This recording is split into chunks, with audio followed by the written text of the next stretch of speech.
leerles, hermanos, en el libro de Éxodo, capítulo 7, versículo 25. Y se cumplieron 7 días después que Jehová hirió el río. Entonces Jehová dijo a Moisés: entra en la presencia de Faraón y dile: Jehová ha dicho así: deja ir a mi pueblo para que me sirva.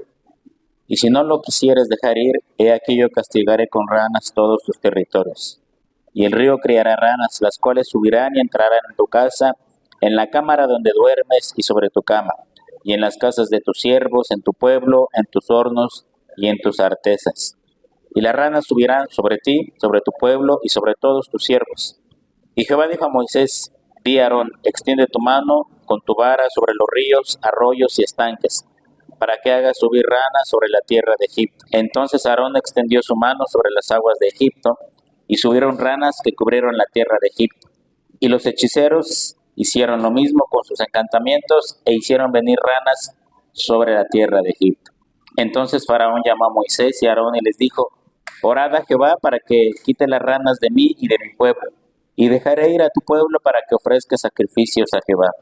Y dijo Moisés a Aarón: dígnate indicarme cuándo debo orar por ti, por tus siervos y por tu pueblo, para que las ranas sean quitadas de ti y de tus casas, y que solamente queden en el río. Y él dijo: mañana. Y Moisés respondió: será conforme a tu palabra, para que conozcas que no hay como Jehová nuestro Dios. Y las ranas se irán de ti y de tus casas, de tus siervos y de tu pueblo, y solamente quedarán en el río. Entonces salieron Moisés y Aarón de la presencia de Faraón, y clamó Moisés a Jehová tocante a las ranas que había mandado a Faraón, e hizo conforme a la palabra de Moisés, y murieron las ranas de las casas, de los cortijos y de los campos, y las juntaron en montones y apestaba la tierra. Pero viendo Faraón que le habían dado reposo, endureció su corazón y no los escuchó, como Jehová lo había dicho. Oremos.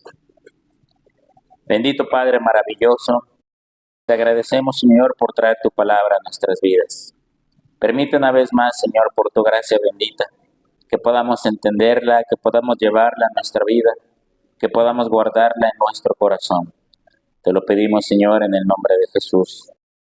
Amén. Vamos a releer el versículo número 8. Entonces Faraón llamó a Moisés y a Aarón y les dijo: orad a Jehová para que quite las ranas de mí y de mi pueblo, y dejaré ir a tu pueblo para que ofrezca sacrificios a Jehová. Fíjense las palabras de Faraón, hermanos. Le dijo a Aarón y a Moisés: oren a Jehová para que se vayan las ranas de mi pueblo. Podríamos preguntarnos, hermanos, ¿será que Faraón a estas alturas ya estaba reconociendo a Dios, a Jehová, como el único Dios verdadero?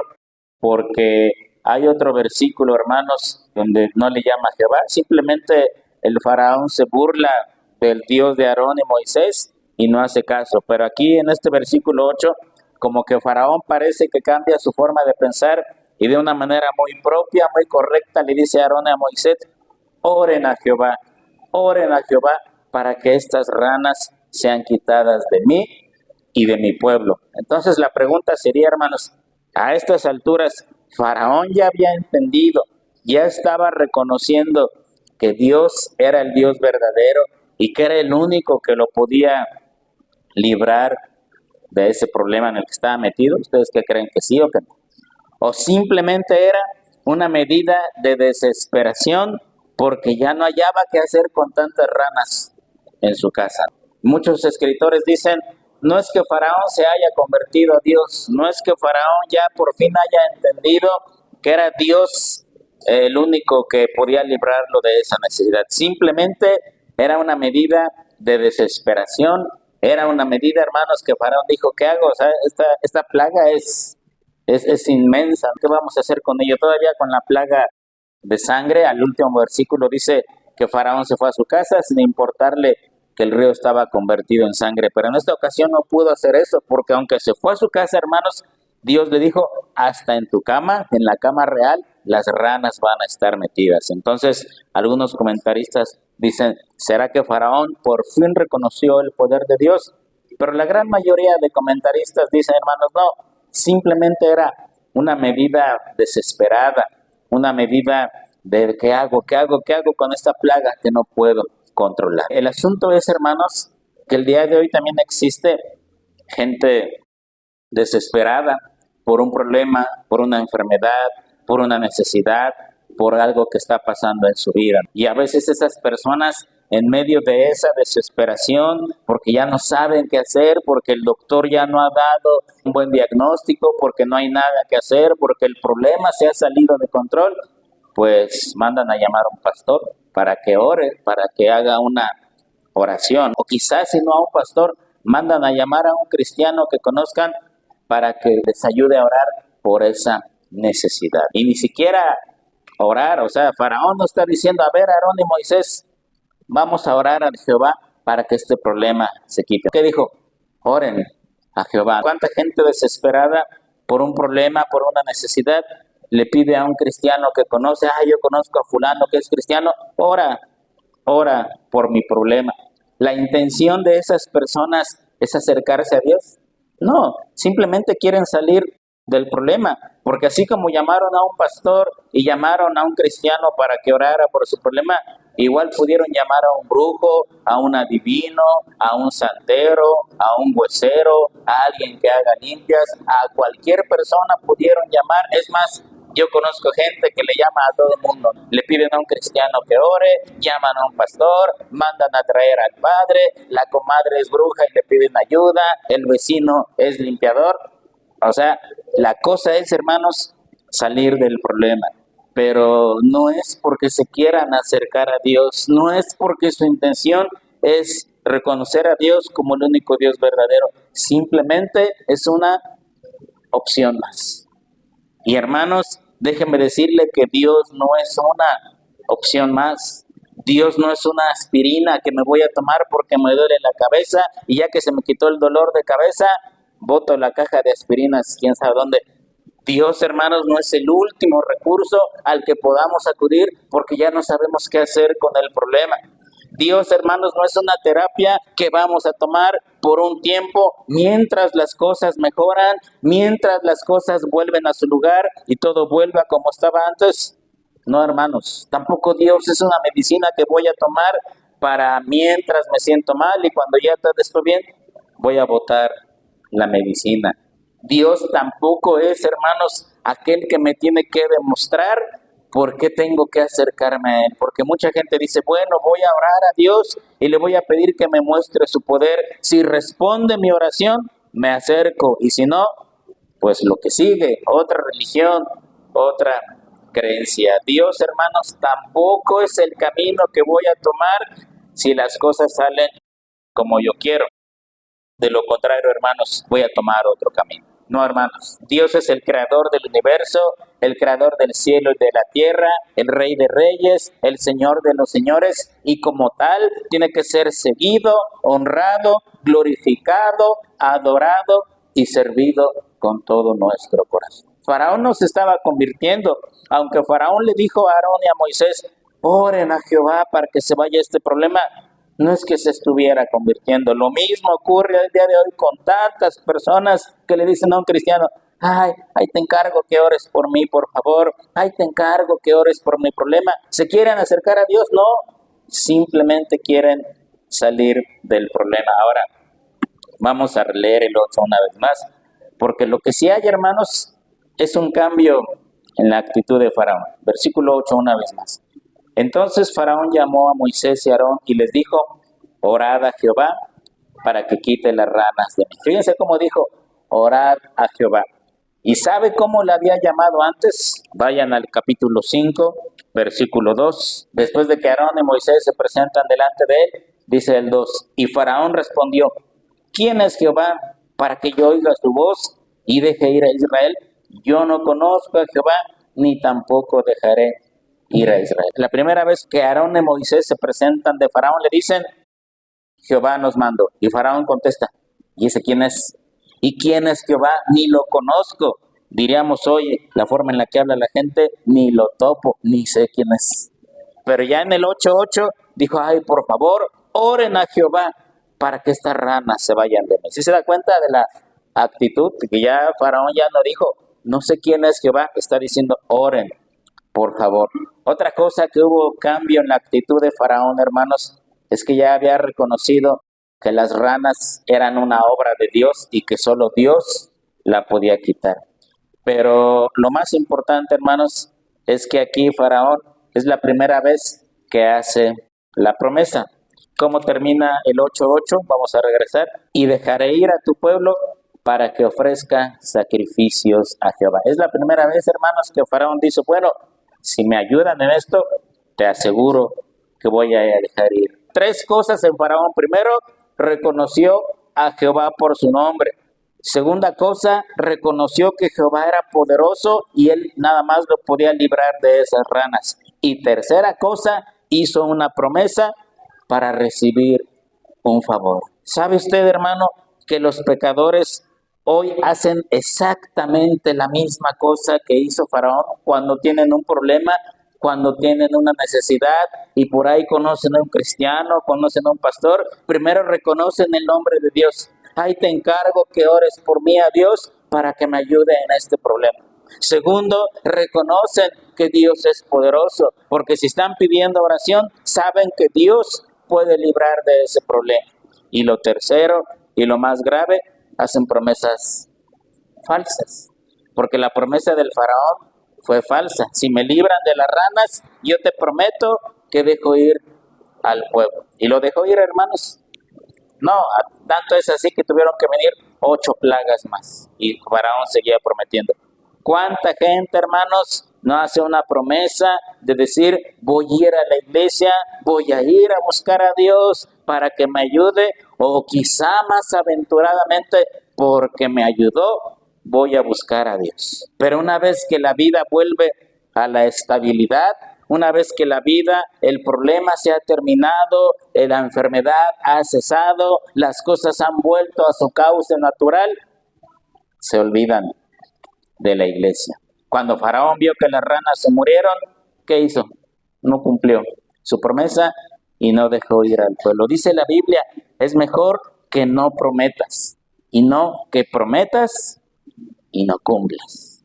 Cuando hacemos una promesa delante de Dios, hermanos, ¿qué va a pasar si no cumplimos? ¿Cree que Dios se va a olvidar de nuestras palabras? Bueno, me prometió, pero pues sí, ya sé cómo son los seres humanos. No, hermanos, esas palabras quedan grabadas. Esos son pactos, son compromisos que se hacen delante de Dios.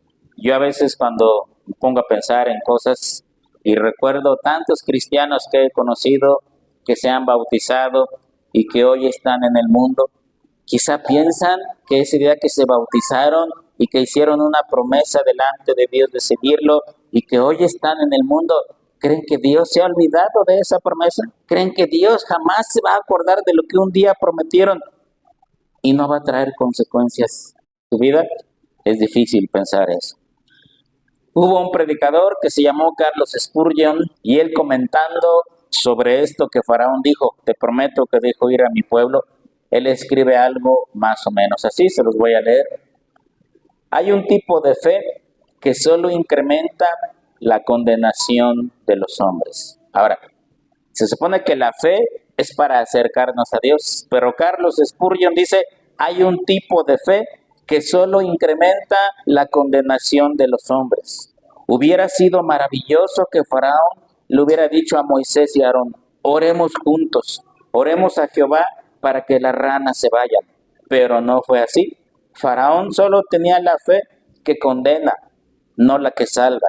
Esta fe solo se contenta con que otros hombres oren. ¿Usted sabía que hay una fe que no salva, sino que es una fe que condena? Y esa fe que condena es la que tenía el faraón. Oren por mí, pídanle a Dios por mí. Obviamente el cristianismo no es la única religión que existe. Piense, por ejemplo, en el budismo. En el budismo la gente le hace sus plegarias y sus peticiones ¿a quién? A Buda, ¿no?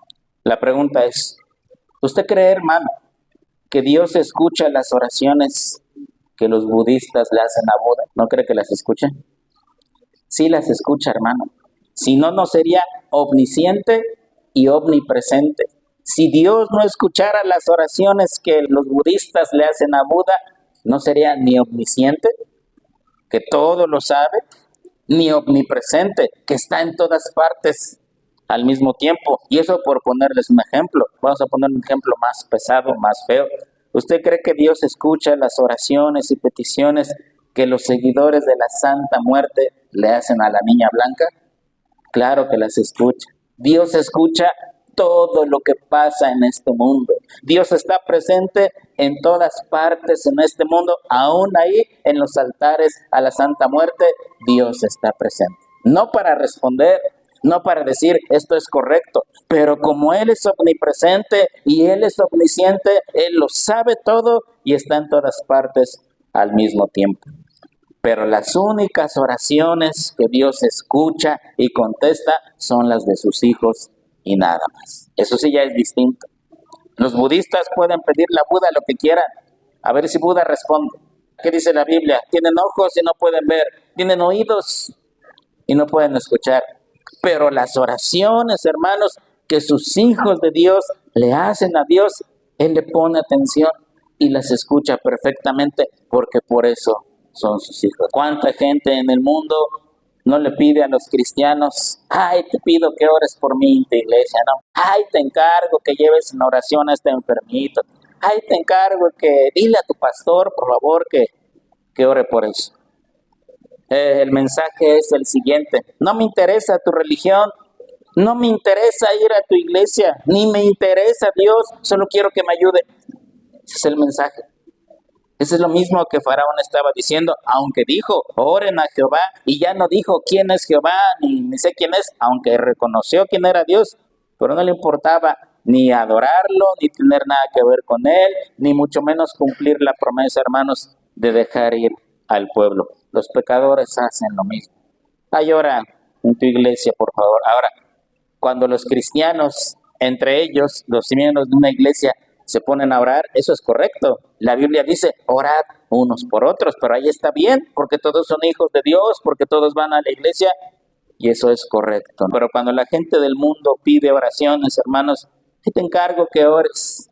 Uno dice, bueno, pues yo oraré, pero si Dios no contesta, la razón es muy simple. Dios escucha y responde la oración de sus hijos y nada más, hermanos, nada más. Entonces, ¿ya no debemos orar por la gente cuando nos lo pida? No, pues sí, ora, hermano. Quizá Dios tenga gracia, quizá Dios tenga misericordia de esa persona, le ayude y quizás se pueda convertir, pero si no se convierte, hermanos, siempre piense en Faraón. Faraón hasta prometió, hermanos, que iba a dejar ir al pueblo si las ranas se iban de su territorio, lo cual no ocurrió. Algunas personas se han convertido porque la iglesia ha orado por ellos, eso causó gratitud y se acercaron a la iglesia y jamás se apartaron de la iglesia. Pero también hay muchos miles de casos que la iglesia ha orado por personas, Dios en su gracia infinita, en esa lástima a los pecadores, ha respondido a la oración y una vez que la gente recibe el beneficio, adiós iglesia, adiós Dios, ya recibí lo que necesitaba, entonces ya no hay necesidad. Vamos a regresar a Éxodo 8, versículo 9. Y dijo Moisés a Faraón, dígnate a indicarme cuándo debo orar por ti, por tus siervos y por tu pueblo, para que las ranas sean quitadas de ti, de tus casas, y que solamente queden en el río. Y él dijo, ¿cuándo? Mañana. No sabemos, hermanos, qué estaba pensando Faraón, qué estaba pasando por la mente de Faraón. La respuesta correcta era, pues ahorita. Es más, te presto mi cámara, te presto esta parte del palacio, ora por favor, porque estamos en esta plaga. Y le dijo, no, pues mañana, no hay ningún problema, ¿verdad? No pasa nada, podemos soportar un día más esta plaga. ¿Qué pasó después? Moisés le dijo, bueno, así como has dicho, así voy a orar. Aarón y Moisés oran y entonces las ranas mueren. El problema, hermanos, fue que las ranas murieron exactamente en el lugar donde estaban. ¿Qué tuvieron que hacer los egipcios? Me imagino yo con palas o con las herramientas que había en esa época, dice que las amontonaron. Y usted se puede imaginar, hermanos, la peste. A todos nos ha pasado, los que vivimos en esta ciudad, que de repente en la esquina, en la avenida ya apareció un perrito muerto. ¿Y qué pasa después de 2, 3 días? Usted ya ni pasa, ¿no? Mejor me doy la... O sea, la peste, hermanos, es algo... Un cuerpo muerto, hermanos, del tipo que sea, ya sea animal o humano. El hedor que desprende, hermanos, es lo más nauseabundo. Yo espero que no, pero si usted alguna vez ha olido un cuerpo muerto, hermanos, es lo más desagradable. Y según el grado de putrefacción, es una cosa espantosa. Allá en Ciudad Universitaria hay una parte por donde pasan los estudiantes cerca de la Facultad de Medicina, pero en la Facultad de Medicina hay una parte donde están los cuerpos, donde los estudiantes practican, y aunque me imagino que están resguardados de manera correcta y hay ventilación, pero uno pasa por ahí, hermano, y la peste es feo, es una cosa espantosa. A cierta hora del día hay veces que no huele a nada. ¿Puede usted imaginarse, hermanos, las miles y miles de ranas que quedaron amontonadas por todos lados, y después con el sol y después con la putrefacción de las ranas? Dice el relato bíblico que la tierra empezó a apestar, o sea, fue algo indescriptible, hermanos. Eso es parte del pecado, eso es parte del pecado. Dios, hermanos, como le dije la semana pasada, tenía que castigar el pecado de los egipcios. ¿Cuántos pecados tenían los egipcios? Bueno, primero mataron a todos los niños hebreos. Y luego otro gran pecado que cometieron fue oprimir y esclavizar a los hebreos. Tanto fue el pecado que ellos cometieron contra los hebreos, hermanos, que la última plaga, ¿se acuerdan cuál fue la última plaga? La muerte de los primogénitos. Ahí fue donde Dios dijo, esta es la venganza total por ustedes oprimieron a mi primogénito Israel, ahora yo voy a matar al primogénito de cada familia. Pero hermanos, tenemos que entender algo importante aquí. Faraón dijo, oren por favor, oren a Dios para que estas ranas sean quitadas. Pero usted sabe que los cristianos, si usted es cristiano, hermano, si usted es cristiano, usted debe de saber que tiene un enorme privilegio delante de Dios que la gente del mundo no tiene. Cualquiera puede pedirle a Dios lo que quiera, cualquiera puede doblar sus rodillas y decirle, Señor, ayúdame. Cuando tiembla, cualquiera se pone de rodillas, ay Diosito, líbranos de este temblor, ¿verdad? Ahí la fe se hace presente, pero de una manera impresionante. Cualquiera puede orar a Dios. Pero ¿sabe usted que es privilegio de los cristianos y nada más de los cristianos que Dios escuche y responda las oraciones? Vamos a ver Primero de Reyes, capítulo 8. Esto que vamos a leer, hermanos, ocurre cuando Salomón termina de construir el templo. Antes de Salomón, cuando David fue rey, Saúl fue rey y los jueces, antes de eso no había un templo para Dios. Dios le da a Salomón el enorme privilegio de que le construya un templo. David lo quería construir, pero Dios le dice a David, no, tú has derramado mucha sangre, tú no puedes levantarme una casa. Y luego Dios le dice, además, yo nunca he tenido casa, he andado en tiendas de campaña como todos ustedes han andado. Y Dios le dice a David, pero no te preocupes, tu hijo, el que quede en tu trono, él va a tener el privilegio de construir un templo. Entonces, hermanos, Salomón construyó un templo extraordinario. Y cuando Salomón dedica el templo, él dice estas palabras. Primero de Reyes, capítulo 8, versículo 37. Si en la tierra hubiere hambre, pestilencia, tizoncillo, añublo, langosta o pulgón, si sus enemigos los sitiaren en la tierra en donde habiten, cualquier plaga o enfermedad que sea, toda oración y toda súplica que hiciere cualquier hombre o todo tu pueblo Israel, cuando cualquiera sintiera la plaga en su corazón y extendiere sus manos a esta casa, tú oirás en los cielos, en el lugar de tu morada, y perdonarás y actuarás, y darás a cada uno conforme a sus caminos, cuyo corazón tú conoces, porque solo tú conoces el corazón de todos los hijos de los hombres. Salomón está diciendo, tu pueblo va a tener el privilegio de orar en este templo que yo he construido para ti, y tú vas a responder la oración. Esa fue la promesa hecha, hermanos, de Dios a su pueblo judío, a los hebreos, que donde quiera que estuvieran, a lo mejor no estaban en el templo, pero en cualquier parte del mundo que estuvieran, solo tenían, y eso lo dice otra parte de la Biblia, solo tenían que doblar sus rodillas en dirección hacia donde estaba el templo, y Dios iba a escuchar esa oración. Pero ahora los cristianos tenemos un privilegio más grande todavía.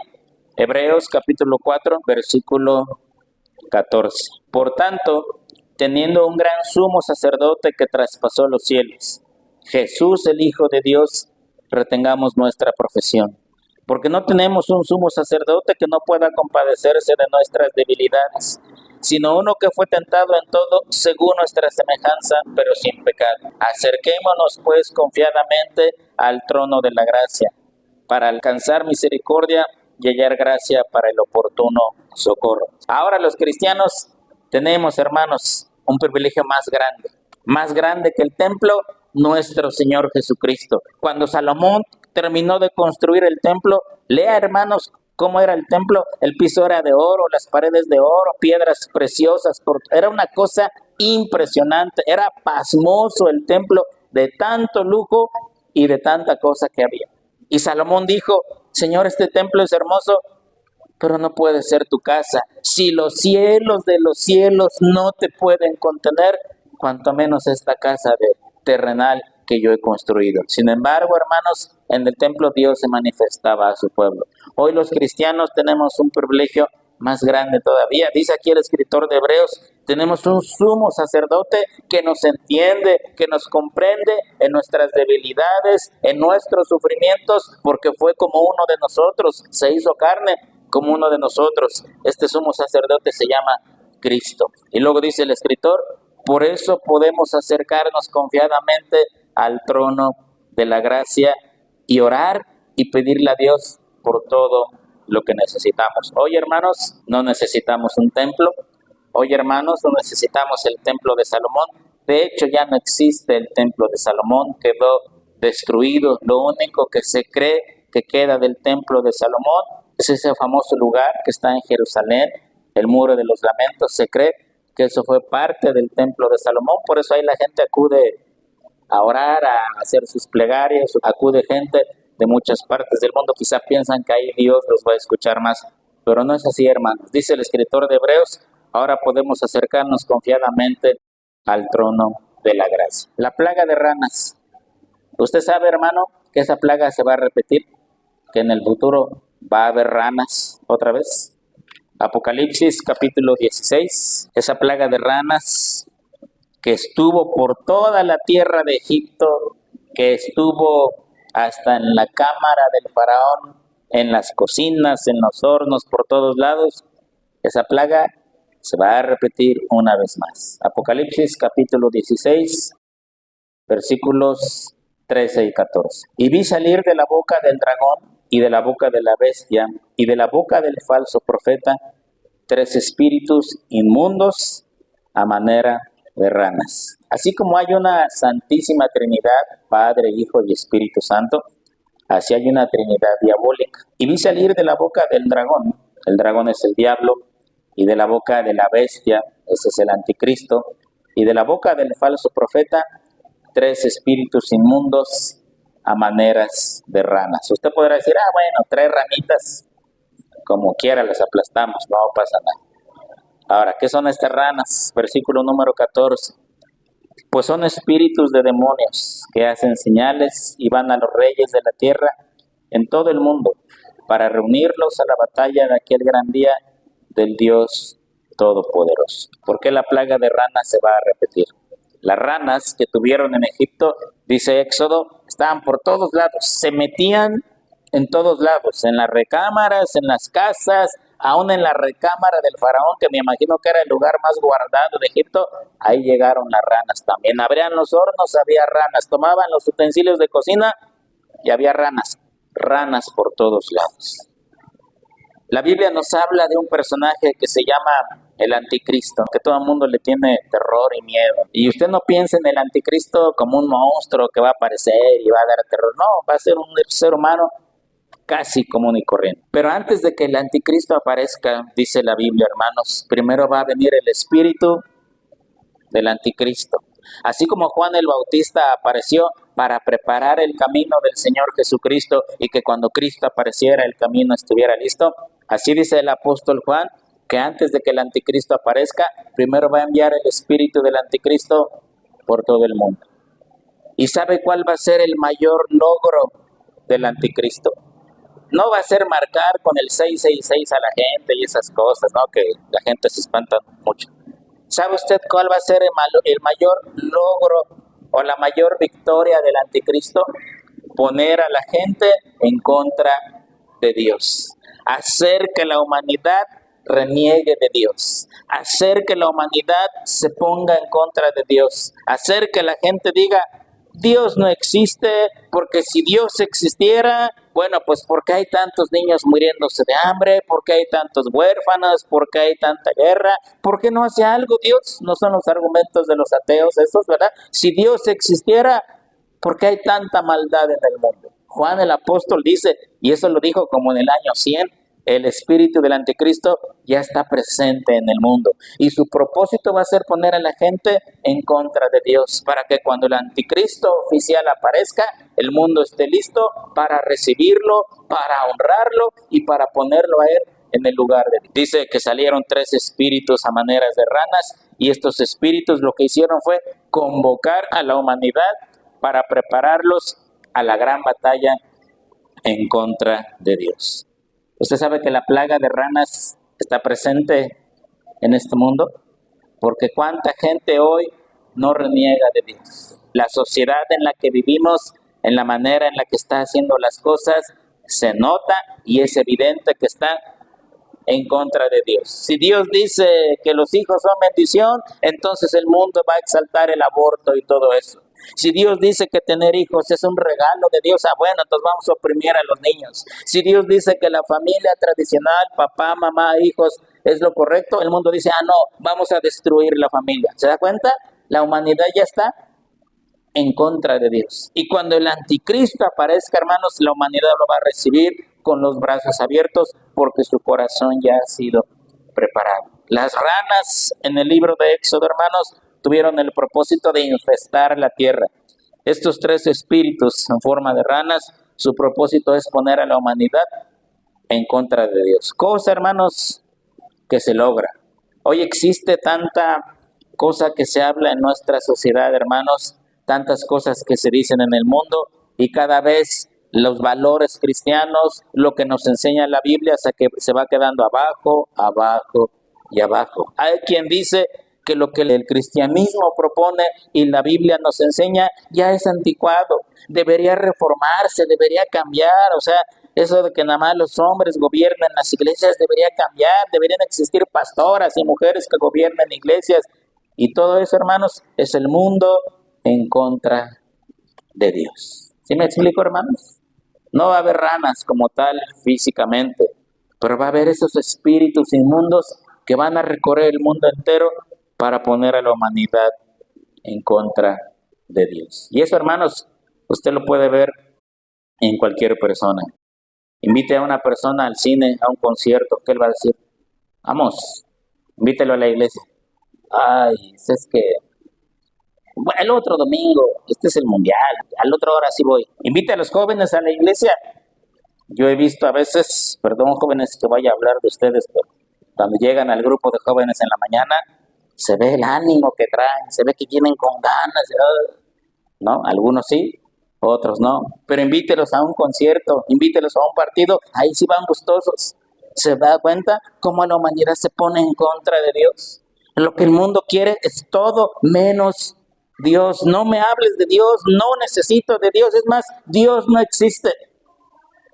Así como estos espíritus de ranas van a ir por todo el mundo tratando de convencer a la gente de que no hay un Dios. Y si hay, dice, vamos a hacerle la guerra, vamos a hacer una batalla contra él, vamos a derrotarlo y vamos a vencerlo. Porque estos espíritus de ranas, dice, vamos a leer el versículo 14 una vez más, Apocalipsis 16, 14, pues son espíritus de demonios que hacen señales y van a los reyes de la tierra en todo el mundo para reunirlos a la batalla de aquel gran día del Dios Todopoderoso. La humanidad está planeando una batalla contra Dios que piensan que pueden ganar. Esa es la batalla del Armagedón.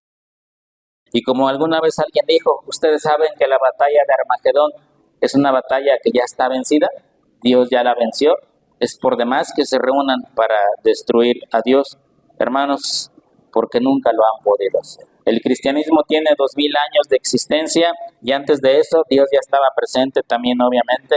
La humanidad siempre ha tratado de destruir a Dios, de opacar a Dios y de hacer que Dios no sirva ni valga para nada.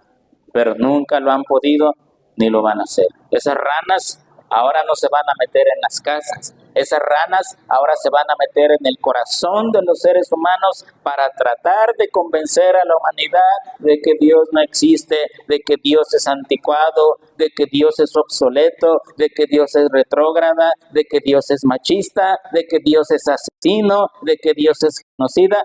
Tantas cosas que hoy la sociedad dice, hermanos, acerca de Dios. Ahora ese es el propósito de las ranas. Al final, Dios va a juzgar a la humanidad completa y a cada quien le va a dar lo que merece. Usted sabe que las ranas no pisaron casas judías, las ranas no se metieron donde estaba el pueblo de Dios.